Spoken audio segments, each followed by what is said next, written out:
अब बेटा कुछ दिख रहा है तुम्हें? यस सर, दिख तो कोई रहा है। प्रेजेंटेशन सी तो दिख रही है। बस यही प्रेजेंटेशन देखनी है, ठीक है ना? इसी प्रेजेंटेशन पे काम करना है आज। इसी पे काम कर रहा था मैं, इसी को बनाने के लिए। तो आज का जो हमारा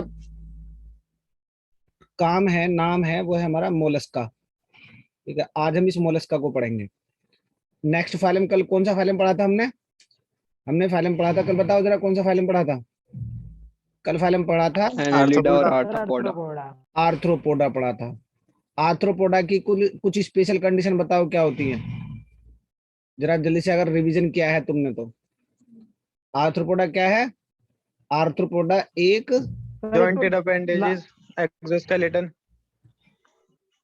क्या है ये? Largest phylum.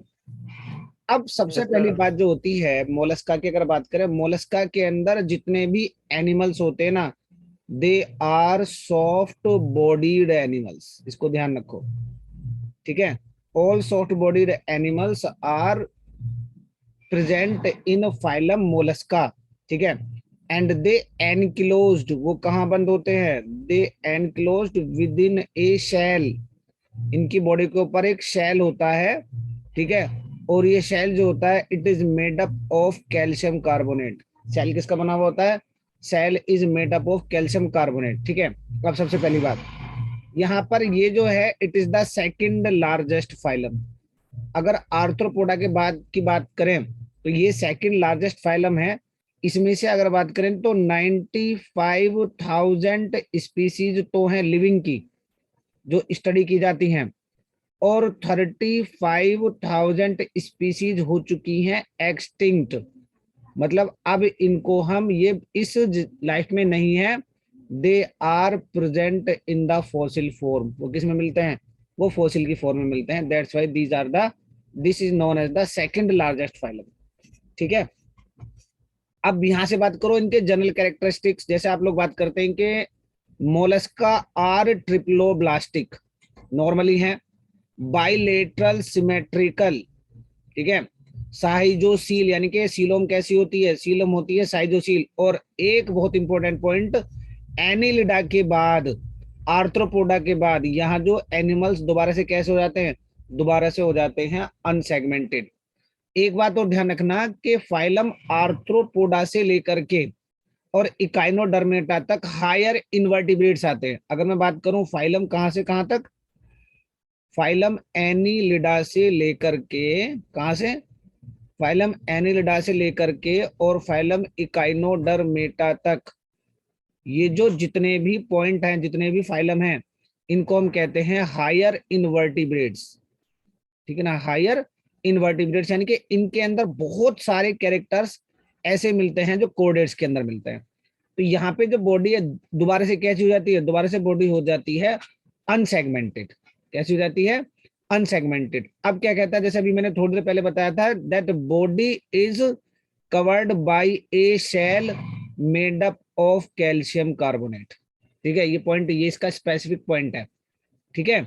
और इसका काम क्या है? Protect and support the soft tissue. हम लोग बात कर चुके हैं, मैंने बताया है कि मोलस्का के अंदर किस तरह के एनिमल्स आते हैं। एनिमल्स आते हैं सॉफ्ट बॉडीड एनिमल्स। कैसे आते हैं? They are the soft bodied animals, ठीक है? और ये किसके अंदर होते हैं? Enclosed with a shell. भाई ऊपर जो कोई भी चीज होती है, उसको वो कवर करने, उसको प्रोटेक्ट करने का काम करती है। अब बॉडी के अंदर कितने पार्ट होते हैं? बॉडी के अंदर तीन तरह के पार्ट होते हैं। एक होता है हेड, एक होता है विसरल फुट, और एक होता है विसरल हम्प, ठीक है ना? तो body contains three general regions. पहला कौन सा होता है? हेड। दूसरा कौन सा होता है? फुट। और तीसरा कौन सा होता है? हम्प। अभी जो विसरल हम्प है, ये किस किस चीज से मिलकर बना हुआ होता है? विसरल हम्प में विसरल ऑर्गन्स होते हैं। विसरल हम्प में क्या होता है? विसरल ऑर्गन्स होते हैं। और उसके साथ में जैसे लिखा हुआ है कि डाइजेस्टिव सिस्टम, और ये भी आप लोगों को पता है कि digestive system is a visceral part. Clear हो रही है भी सभी को चीज? हाँ जी। अब बेटा अरे भाई सबको समझ में आ रहा है? Yes sir. ठीक है, yes sir. Yes sir. Okay. अब एक इंपॉर्टेंट और पॉइंट है यहाँ से कि जो body is covered by A skin fold cold mental, ये वाला पॉइंट ध्यान रखिएगा, ठीक है ना। Body is covered with A skin fold cold mental, और ये जो मेंटल है ये ही किसको सिक्रीट करता है? यही सिक्रीट करता है शेल को। जो कैल्शियम कार्बोनेट का कवर, क्वेश्चन बना हुआ है, कैल्शियम कार्बोनेट का कवर कौन रिलीज करता है, कौन प्रोड्यूस करता है, कौन सिक्रीट करता है? तो वो कौन सिक्रीट करता है? It is the mental which secrete the cover made up of the calcium carbonate. Okay, अब इनके पास क्या होता है? जितने भी मोलस्का होते हैं उन मोलस्का के अंदर एक रेस्पिंग ऑर्गन होता है, जिसको हम क्या कहते हैं? जिसको हम रेडुला कहते हैं। जिसको क्या कहते हैं? जिसको रेडुला कहते हैं। और ये किसका बना होता है? Which is armed with A rose of chitinous teeth. मतलब क्या है? रेस्पिंग का मतलब ये है चबाने वाला ऑर्गन। क्या होता है? इसकी जो स्ट्रक्चर होती है कुछ ऐसी होती है, ऐसे करके ये रेडुला होता है, और यहाँ पर ये काइटिनस के क्या होते हैं? टीथ होते हैं, इस तरह से, ठीक है, ऐसे। अब रेडुला कहाँ चला जाता है? Radula opens out and form the mouth, ये वाला जो पॉइंट बनता है ये माउथ बनता है, ठीक है। और इसके बाद क्या होता है? यहाँ पे सर्कुलेटरी सिस्टम जो होता है, circulatory system simple open type होता है, ये इंपॉर्टेंट बात है। Okay, some reduce sinuses is present. Sinuses का मतलब होता है कुछ स्पेशल जो सेल्स हैं, स्पेशल जो हमारे वेसल्स हैं वो प्रेजेंट होती हैं। एक्सक्रीशन वाला जो आप यहां से बात करेंगे कि रेस्पिरेटरी ऑर्गन्स, भाई यही सारे इंपॉर्टेंट होते हैं कि सर्कुलेटरी सिस्टम कैसा होता है, ठीक है। तो सर्कुलेटरी सिस्टम ओपन टाइप होता है। अब रेस्पिरेशन कैसे होगा? क्योंकि एक्वेटिक है, अगर बात करेंगे मोस्टली एक्वेटिक है, मोस्टली जो हैबिटेट की बात करें, ये ज्यादातर कैसे होते हैं? ये ज्यादातर एक्वेटिक होते हैं। जब एक्वेटिक हैं तो यहाँ पर रेस्पिरेशन या तो गिल्स से होगा, और कुछ स्पीसीज जो होती हैं, ठीक है ना, कुछ स्पीसीज जो होती हैं दे कंटेन्स पुलमोनरी सैक। क्या होगा? Pulmonary sac. ओके, अगर कंप्लीटली एक्वेटिक है तो गिल्स, और अगर मॉइस्ट एरियाज में रहते हैं तो पुलमोनरी सैक, या दोनों। ओके, और may also occur through the general body surface. मतलब बात समझो, रेस्पिरेशन अगर कंप्लीटली एक्वेटिक है तो गिल्स से होगा, ए लिटिल बिट टेरेस्ट्रियल तो पुलमोनरी सैक भी प्रेजेंट हो सकता है, ये दोनों चीजें। और अगर कुछ के अंदर किससे होता है? जनरल बॉडी सरफेस से, यानी कि 3 मोड हैं। क्या है? There are 3 modes of the respiration. Excretion क्या है? एक्सक्रीशन के लिए यूज होता है ऑर्गन ऑफ बोजेनस, ठीक है ना, ऑर्गन ऑफ बोजेनस। यहां से समझो, ये क्वेश्चन पूछा जाएगा कि which is the excretory organ in the animals of the Mollusca. तो वो क्या आता है? It is the organ of Bojanus. एक और होता है जिसको कहते हैं कैबर्स ऑर्गन, ठीक है। Keber's organ is also consider as the pericardial gland, और ये प्रेजेंट होता है यूनियो में, ठीक है ना। यूनियो में, यूनियो के लिए अगर नाम पूछा जाएगा तो आप कहेंगे कैबर्स ऑर्गन।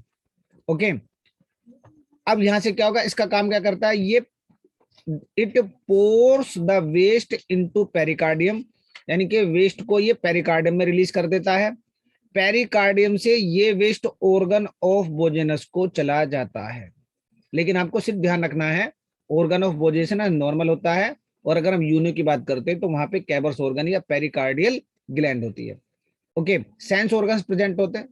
सेंस ऑर्गन्स क्या है? सेंस ऑर्गन्स है आईज, ठीक है, statocyst organ of balance, and osphradia, ये अनदर ऑर्गन हो गया। ये कीमो रिसेप्टर है, ये वाला जो नाम है इसको ध्यान रखिएगा, इंपॉर्टेंट है। कीमो रिसेप्टर का मतलब होता है केमिकल्स को रिसीव करता है और वो टेस्ट करता है वाटर की नेचर को, एसिडिक है, बेसिक है, इस तरह की चीजों को ये क्या करेगा? ये आइडेंटिफाइड करेगा। Osphradia is a chemo receptor to test the chemical nature of water, to test the chemical nature of water. अब रिप्रोडक्शन जनरली कैसा होता है? रिप्रोडक्शन जनरली सेक्सुअल होता है, क्योंकि हायर में आ गए तो सेक्सुअल यहाँ पे आके खत्म हो जाएगा। ऑर्गेनिजम्स मे बी डायोसियस और मे बी मोनोसियस। क्या मुझे बता सकते हैं बेटा, डायोसियस यूनिसेक्सुअल होते हैं या बाइसेक्सुअल होते हैं? जो डायोसियस एनिमल यूनिसेक्सुअल, यूनिसेक्सुअल होंगे, और मोनोसियस कैसे होंगे? बाइसेक्सुअल। बाइसेक्सुअल होंगे। गुड। अब इसके बाद जब हम बात करते हैं फर्टिलाइजेशन, ठीक है ना, फर्टिलाइजेशन एक्सटर्नल होता है, यानी कि आउटसाइड द बॉडी पार्ट, ठीक है। पानी के अंदर होगा, मीडियम अलग अलग हो सकते हैं, ठीक है ना, मीडियम क्या हो सकते हैं, मीडियम अलग अलग हो सकते हैं, उस बात को आपको याद रखना है। ओके, क्लियर होता है कुछ बेटा? अब development, yes sir. Development direct भी हो सकता है विदाउट लार्वल स्टेज, और अगर लार्वा प्रेजेंट होता है, अगर इनडायरेक्ट होता है तो लार्वा प्रेजेंट होगा।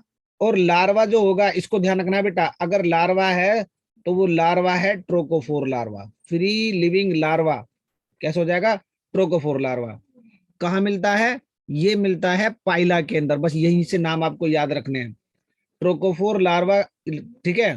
ट्रोकोफोर लार्वा, वेगर एक फॉर्म होती है, वेगर लार्वा। जो वेगर लार्वा कहाँ मिलता है? पाइला के अंदर मिलता है। एक होता है ग्लोचीडियम लार्वा, वो यूनियो में मिलता है। और यहाँ पर जो ग्लोचीडियम लार्वा है, ये फिश का एक्टो पैरासाइट होता है। यही बात, ये वाला जो पॉइंट है, ये सारा का सारा आपको स्टडी में रखना है कि name of the larva, general larva कौन सा है? ट्रोकोफोर। ये लगभग सभी के अंदर मिलेगा। जहां पर इनडायरेक्ट डेवलपमेंट हो रहा है, जहां पर क्या हो रहा है, इनडायरेक्ट डेवलपमेंट हो रहा है, वहां पर ट्रोकोफोर लार्वा मिलता है, ठीक है। वेलिगर लार्वा कहाँ मिलेगा? पाइला में मिलेगा। ग्लोचिडियम लार्वा कहाँ मिलेगा? यूनियो में मिलेगा। और glochidium larva is the parasite, ectoparasite of the fish. अब कुछ एग्जाम्पल आ जाते हैं, एग्जाम्पल पर कॉमन नेम आपको ध्यान रखने हैं। पाइला, पाइला को कॉमनली कहते हैं एप्पल स्नेल। पिनेक्टाडा, पिनेक्टाडा को कहते हैं पर्ल ओयस्टर। समझिए, ये नाम बहुत इंपॉर्टेंट आपसे कहा गया, कौन सा मोलस्क ऐसा है जिसके अंदर मोती का निर्माण होता है। यहाँ पे पर्ल ओयस्टर इसलिए कहते हैं क्योंकि इसके अंदर ही पर्ल फॉर्मेशन होता है। इसके अंदर ही क्या होता है? इसके अंदर ही पर्ल फॉर्मेशन होता है। सीपिया, इसको कटल फिश कहते हैं, ठीक है। लॉलीगो क्या कहते हैं? इसको इक्विड कहते हैं, स्क्विड। ऑक्टोपस, ये भी इंपॉर्टेंट है, कॉमन नेम पूछा जाएगा। ऑक्टोपस को क्या कहेंगे? ऑक्टोपस को कहेंगे डेविल फिश, ठीक है। एप्लाइसिया, see here, Dentalium, tusk cell, ठीक है। और अगला हो जाएगा काइटोन। समझ में आता है बेटा? जल्दी बताओ, समझ में आता है? और ये डायग्राम जो दिए हुए हैं, ये एनसीईआरटी के डायग्राम है, ठीक है। ये एनसीईआरटी का डायग्राम, ये पायला का डायग्राम है, ठीक है। और एक इसका, ये ऑक्टोपस का नाम आप देख लीजिएगा। पॉइंट क्लियर होते हैं भाई यहाँ से? नहीं? हाँ बेटा, आवाज यस दिया करो, सर। जल्दी से आवाज यस दिया सर। करो, ठीक है। अब जो है अगला, अब ये फाइलम आ गया, बहुत इंपॉर्टेंट फाइलम है, ठीक है ना, बहुत इंपॉर्टेंट फाइलम है, जिसको अगर हम बात करें कि जब हम कोर्डेट की हिस्ट्री की बात करते हैं, कोर्डेट की हिस्ट्री, भाई क्लियर तो दिखाई दे रहा है ना पीडीएफ में? ये video yes clear, sir. Video clear है ना? चलो, फाइलम इकाइनोडर्मेटा, ये हमारा लास्ट फाइलम है। किसका लास्ट फाइलम है? हमारे इनवर्टिब्रेट का, जो हम लोगों को नॉर्मली पढ़ते हैं। तो इसकी जो बॉडी होती है, वो स्पिनी बॉडी होती है। स्पिनी बॉडी का मतलब ये होता है कि बॉडी पर क्या होते हैं? बॉडी पर स्पाइन्स होते हैं। बॉडी नॉर्मली पेंटामेरस होती है, 5 आर्म्स, ठीक है। कितनी प्रेजेंट होती हैं? 5 आर्म्स प्रेजेंट होती है। और इन 5 आर्म्स पर, ठीक है ना, नॉर्मली कैल्शियम कार्बोनेट की बनी हुई क्या होती है? स्पाइन्स होती हैं। That's why body is spiny, that's why body is spiny. और ध्यान रखिएगा, सारे के सारे मैराइन है, तो ये क्वेश्चन बन गया। इकाइनोडर्मेट का कोई भी मेंबर फ्रेश वाटर नहीं है, इसके सारे के सारे मेंबर मैराइन यानी के ओशियनिक वाटर में रहते हैं। और कोई भी फॉर्म पैरासिटिक नहीं है, किसी का भी, नो पैरासिटिक फॉर्म, ठीक है। तो बहुत जनरल बात समझ लीजिएगा। एक्सक्लूसिवली मैराइन किस फाइलम में आते हैं? इकाइनोडर्मेटा। नो पैरासिटिक फॉर्म, क्योंकि मोलस्का में भी, मोलस्का में भी जो एक मोलस्का में भी जो एक फॉर्म है, ठीक है, अभी पढ़ा था ग्लोचीडियम लार्वा, वो एक्टोपैरासाइट, वो एक्टोपैरासाइट है किसका? वो एक्टोपैरासाइट है फिश का, ठीक है। इसके अलावा क्या है?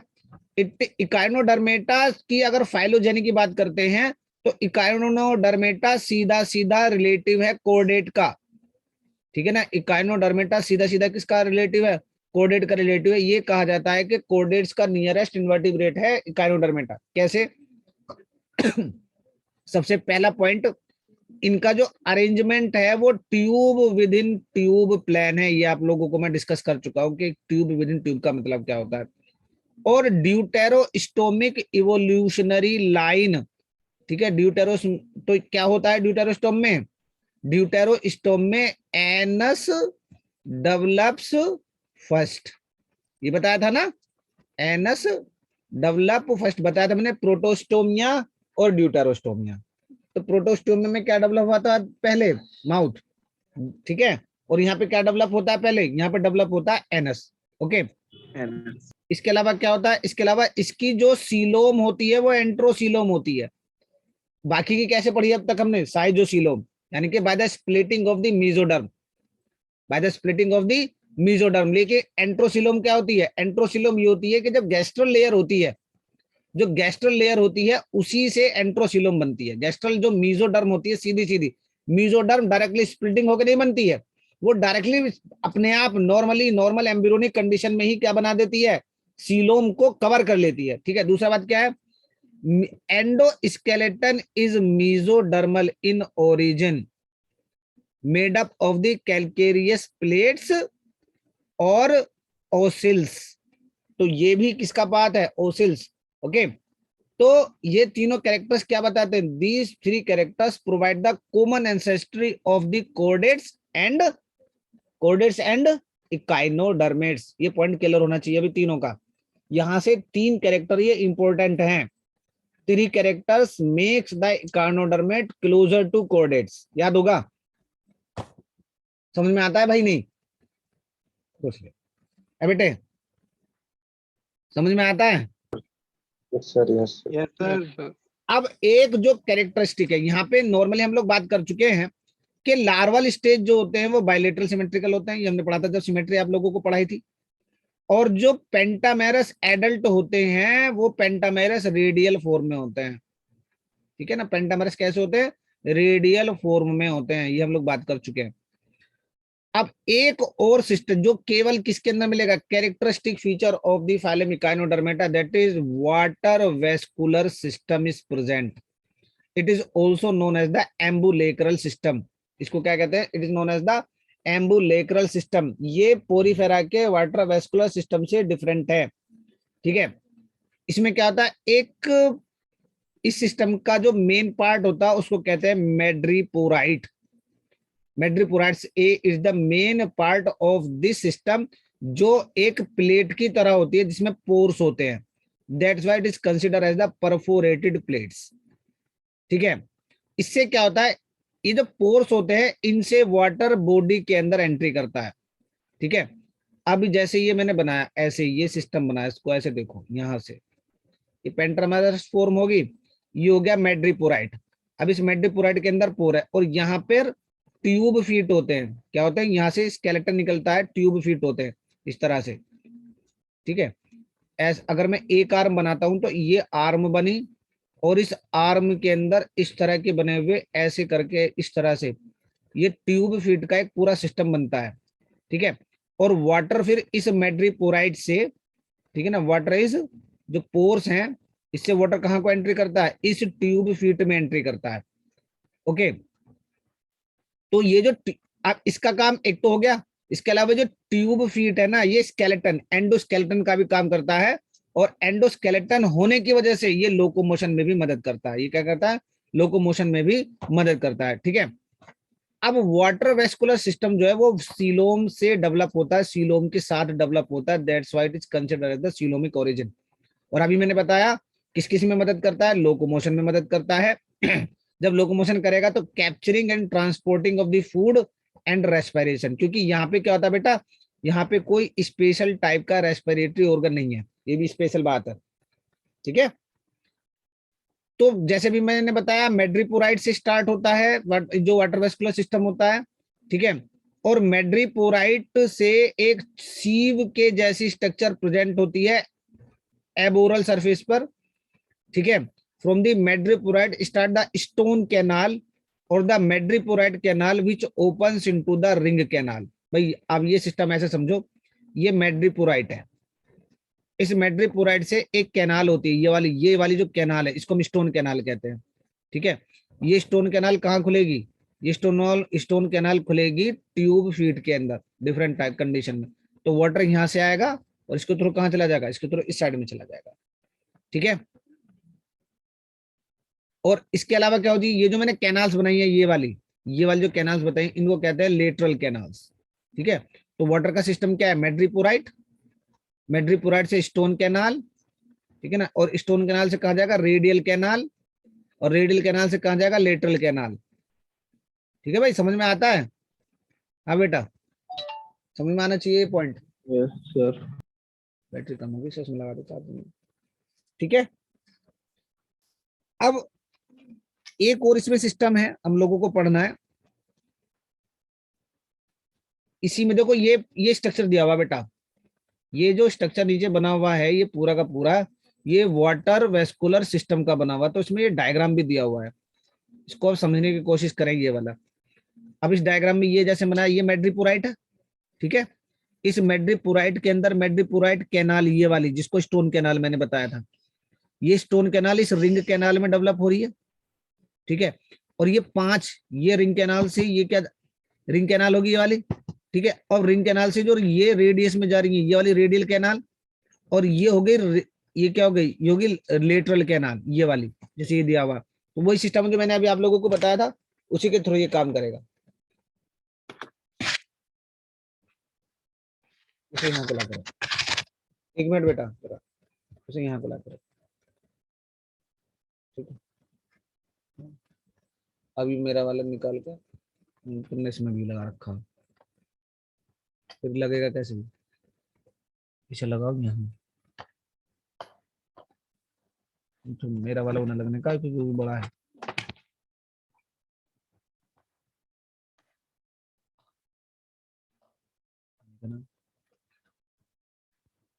अब जो दूसरी बात मैं यहाँ से स्टार्ट करूंगा बेटा, तो समझना है यहाँ से। अब एक और सिस्टम होता है कि हीमल और पेरी हीमल सिस्टम, ये दो और इंपॉर्टेंट बात, इनको समझो। ब्लड वेस्कुलर सिस्टम की जगह यहाँ पर हीमल सिस्टम और पेरी हीमल सिस्टम प्रेजेंट होते हैं। यानी कि ब्लड वेस्कुलर सिस्टम तो होता नहीं है, ब्लड वेस्कुलर सिस्टम की जगह पर एक हीमल सिस्टम होता है और एक पेरी हीमल सिस्टम होता है। These are also coelomic in origin. तो इसी को हम क्या कहते हैं, इसी को हम the so cold circulatory system, इसी को हम सर्कुलेटरी सिस्टम कहते हैं। यानी कि यहाँ पर सर्कुलेटरी सिस्टम के दो पार्ट होते हैं, एक को हम हीमल सिस्टम कहते हैं, एक को हम पेरीहीमल सिस्टम कहते हैं, because they maintain the circulation inside the body. तो ये कैसा होता है, ये ओपन टाइप होता है। कैसा होता है, ये ओपन टाइप होता है, क्योंकि यहाँ पर कोई भी रेस्पिरेटरी पिगमेंट नहीं होता, कोई भी रेस्पिरेटरी पिगमेंट नहीं होता, ना हीमोग्लोबिन ना हीमोसाइनिन, और ना ही यहाँ पर कोई हर्ट होता है। ठीक है ना, ना ही यहाँ पर कोई हर्ट होता है। ओके, कोई भी एक्सक्रीटरी ऑर्गन नहीं होता। अगर रेस्पिरेटरी ऑर्गन नहीं होता तो एक्सक्रीटरी ऑर्गन भी एब्सेंट होता है। और सिंपल सी बात है, जो नाइट्रोजनस वेस्ट है, ठीक है, वो या तो गिल्स के थ्रू बाहर निकलेंगे या डर्मल ब्रेंकियल सिस्टम होता है उसके थ्रू बाहर निकलते हैं। यानी कि बॉडी सरफेस एक्सक्रीशन भी कहां से होता है, जनरल बॉडी सरफेस के थ्रू एक्सक्रीशन होता है। ओके, फर्टी, और यहाँ पे अमोनिया जो है इसका वो मेन सिस्टम है। ठीक है ना, अमोनिया जो है उसका मेन एक्सक्रीटरी ऑर्गन है। फर्टिलाइजेशन जनरली पानी के अंदर होता है तो एक्सटर्नल होता है। ठीक है, और डेवलपमेंट जो है ना, यहाँ पे डेवलपमेंट होगा इनडायरेक्ट। डिफरेंट कंडीशन में लार्वल स्टेजेस मिलेंगी। ठीक है ना, डिफरेंट कंडीशन में क्या मिलेंगी, लार्वल स्टेजेस मिलेंगी उसको। ठीक है, अब जैसे मैं बता रहा हूं यहाँ पे डेवलपमेंट इनडायरेक्ट है। यहां पर क्या होगा, सीलिएटेड बाइलेटरल सिमेट्रिकल लार्वा होगा जो मेटामॉर्फोसिस के लिए जाएगा, और मेटामॉर्फोसिस के बाद रेडियली सिमेट्रिकल एडल्ट बनेंगे। अब कौन कौन से होते हैं, लार्वा का नाम सुनिएगा, बाइपिनेरिया लार्वा होता है और ब्रैंकियोलेरिया लार्वा होता है, जो स्टार फिश के डेवलपमेंट में काम आते हैं। ठीक है ना, यानी कि अगर स्टार फिश का डेवलपमेंट होगा तो ये दो लार्वा होंगे, एक तो होगा बाइपिनेरिया लार्वा, एक होगा ब्रैंकियोलेरिया लार्वा। ओके। और जो इकाइनोडर्मेट्स लार्वा होते हैं वो कोर्डेट्स अपने अर्ली एम्ब्रियोनिक डेवलपमेंट में कोर्डेट को फॉलो करते हैं। ओके। और इसीलिए कहा जाता है कि इसी की रिजेम्बलेंस की वजह से कहा जाता है कि जो इकाइनोडर्मेट होता है, ठीक है ना, वो किसके रिलेशन में होता है बेटा, वो कोर्डेट्स के रिलेशन में होता है। इसी तरह से एक और लार्वा होता है, क्योंकि डिफरेंट एनिमल्स के अंदर अलग अलग तरह के लार्वा होते हैं। एक होता है डाइप्लीयूरा लार्वा। ये जो डाइप्लीयूरा लार्वा है, इसकी कॉमन एंसेस्टर है इसका इकाइनोडर्मेट के लार्वा का, हेमिकोर्डेटा और कोर्डेटा, ये तीनों सेम होते हैं। ठीक है, समझ में आई भाई बात? जल्दी बताओ, समझ में आया नहीं आया? अरे बताओ भाई। Yes sir. एक ही आवाज आ रही है, बाकी तो सब मुझे लगा ठाली बैठे दिखे हैं। अब ये कॉमन एग्जांपल है, yes sir. Yes sir. Yes sir. Star fish, common name asterias. Okay. उसके बाद इकाइनस, इसको कहते हैं सी अर्चिन। एंटीडोन, इसको कहते हैं सी लिली। कुकुमेरिया, इसको कहते हैं सी कुकुम्बर।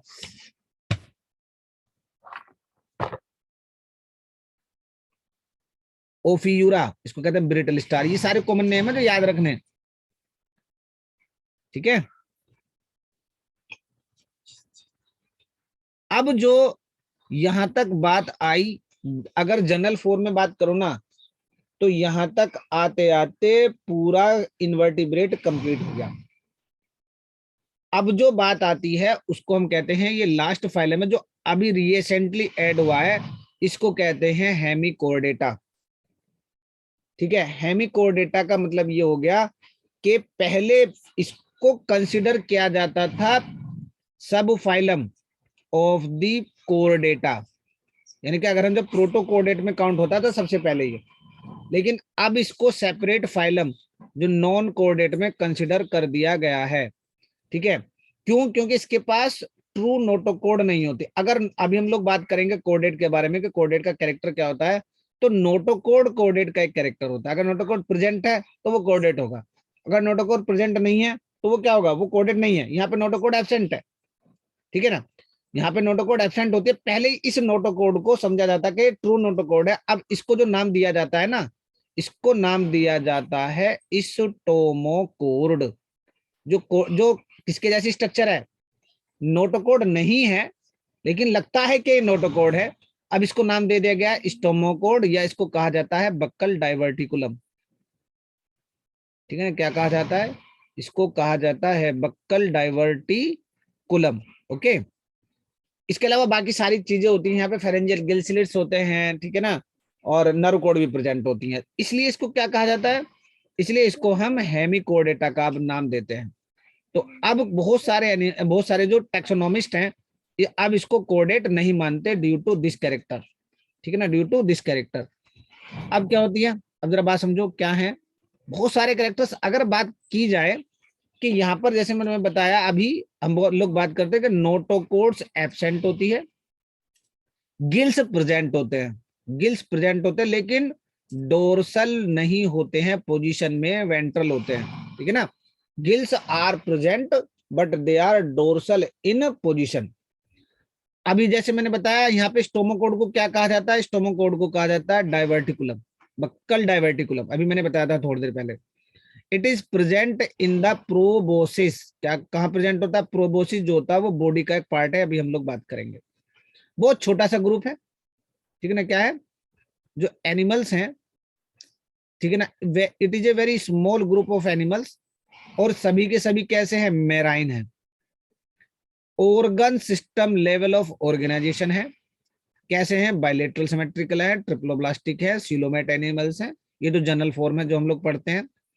अब जो बात है, बॉडी किस में डिवाइड होती है, बॉडी डिवाइडेड होती है 3 रीजन्स में।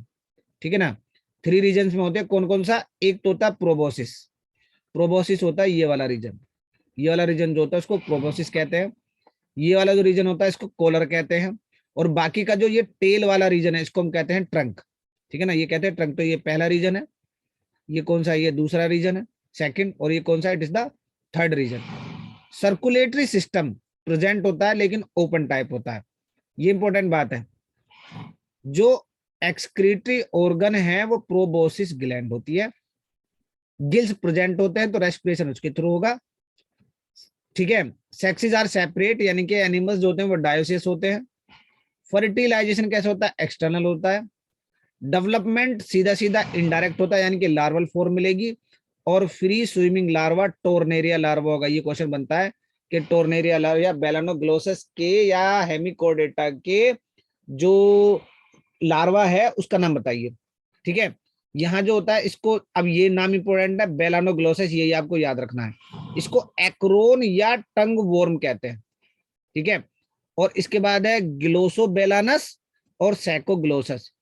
अब इसमें बात तो समझिए, ये कहा रहते हैं अगर हैबिटेट की बात की जाए तो ये बात करिए बॉटम डिवेलर्स होते हैं, बॉटम डिवेलर्स। ठीक है, यानी कि समुद्र की सतह में रहेंगे। और वहां भी बेटा कहा रहते पता है, समुद्र की सतह में भी ये बिल बनाते हैं। ठीक है ना, ये क्या बनाते हैं, ये बिल बनाते हैं, बरोज में रहते हैं। कहाँ रहते हैं, बरोज में रहते हैं ये। ठीक है, इस चीज को ध्यान रखना है। हाँ भाई, ये बात समझ में आती है, बताओ जल्दी से।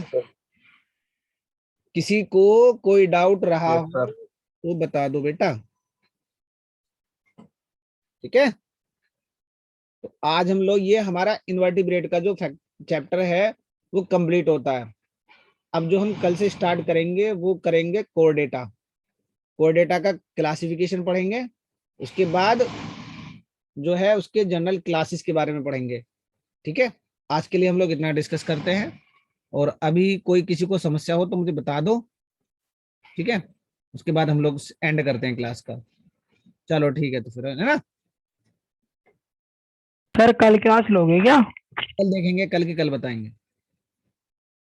ठीक है, चलो गुड बाय टू ऑल। जी ले लिए सर। चलो देखते हैं।